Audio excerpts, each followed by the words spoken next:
आज के युवा यहां बैठे हैं, बहुत सारे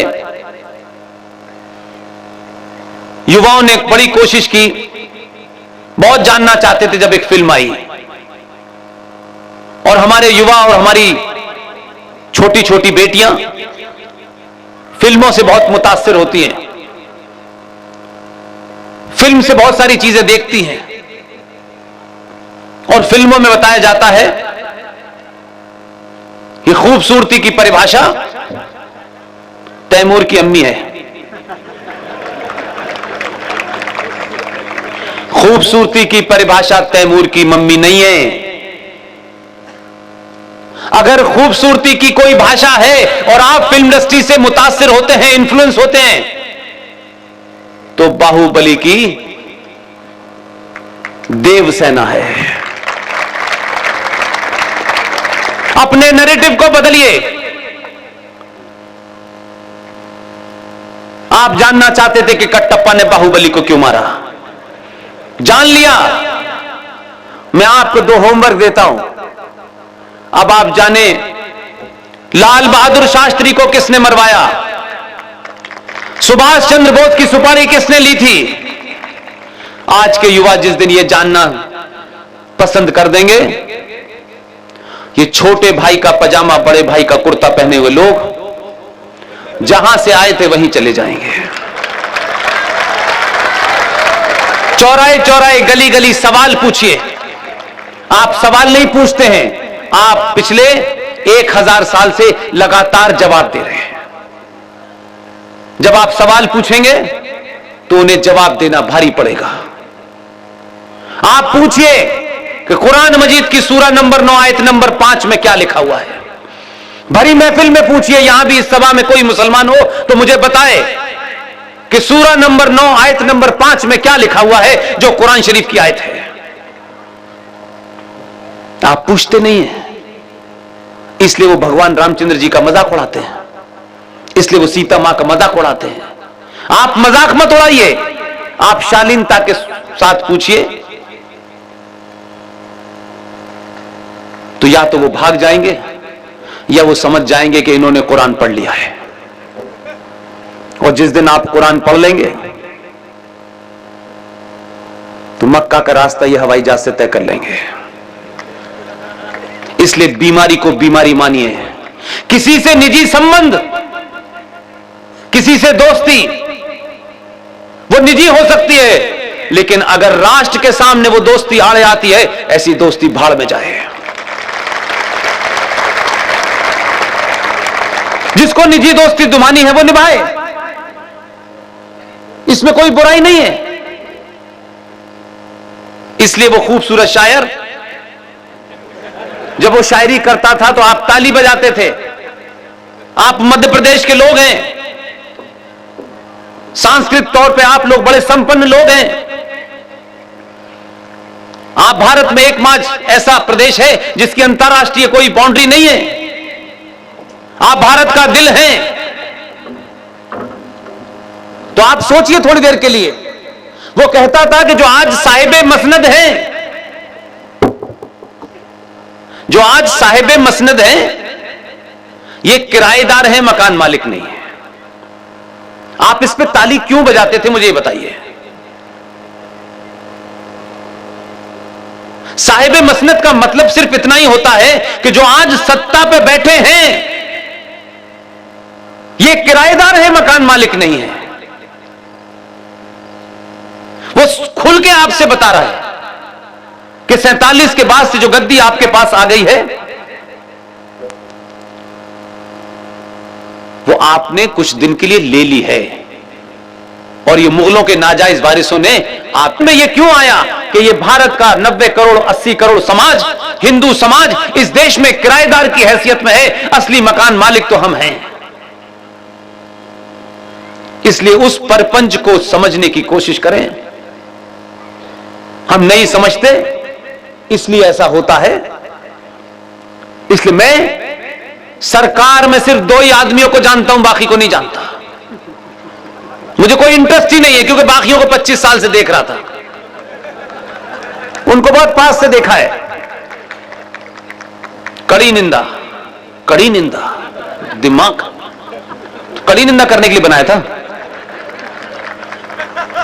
ये कड़ी निंदा करने के लिए बनाया था हमने आपको। तो ये जो पाखंड है ये 2 के आने से बंद हो गया है। वो कड़ी निंदा नहीं करता, उसकी डायरी में निंदा वर्ड ही नहीं है।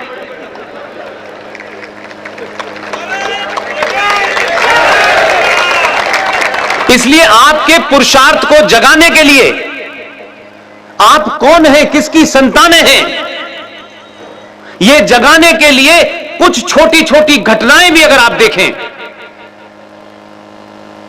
मैं आज आपके सामने खड़ा हूं,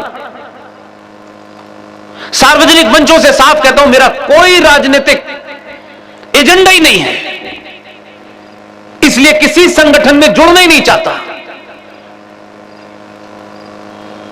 इसलिए चाहे जीडी बख्शी हो, आरएसएस हो, सुशील पंडित हो, ललित अंबरदार साहब हो, अंकुर शर्मा हो, ये सब लोग सब कुछ अपना दांव पे लगाने के बाद बोल रहे हैं। सुशील पंडित के खिलाफ आपने दिल्ली में कुछ लोग देखे पकड़े, सुशील पंडित की आवाज रुक गई क्या? जितनी धमकियां आती हैं उतनी ताकत से हम बोलते हैं,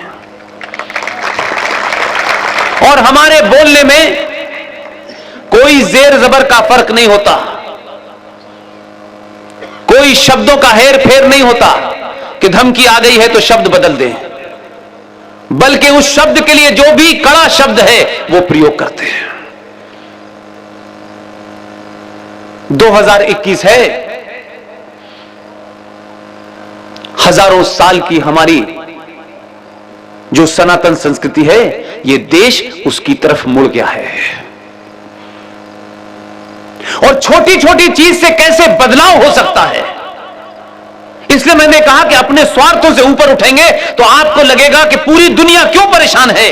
इंग्लैंड के चुनाव में, अमेरिका के चुनाव में भारत क्यों डिस्कस हो रहा है, भारत की भूमिका क्या है। अभी इंग्लैंड का चुनाव कुछ दिन पहले हुआ है, उस चुनाव में एक लेबर पार्टी थी। आप अंतर्राष्ट्रीय मामलों पे थोड़ा सा ध्यान दें, खासतौर से जो मेरी बेटियां हैं, बहनें हैं, माएं हैं। आज आपके पास में ऐसी चीज है कि आप कुछ भी देख सकते हैं उस पे। सूडान, नाइजीरिया, इथोपिया, वहां का मुसलमान जो इंग्लैंड में रह रहा है, पाकिस्तान का मुसलमान, भारत का मुसलमान, बांग्लादेश का मुसलमान, उन सब ने मिलकर, आप जरा उनका एजेंडा देखिए।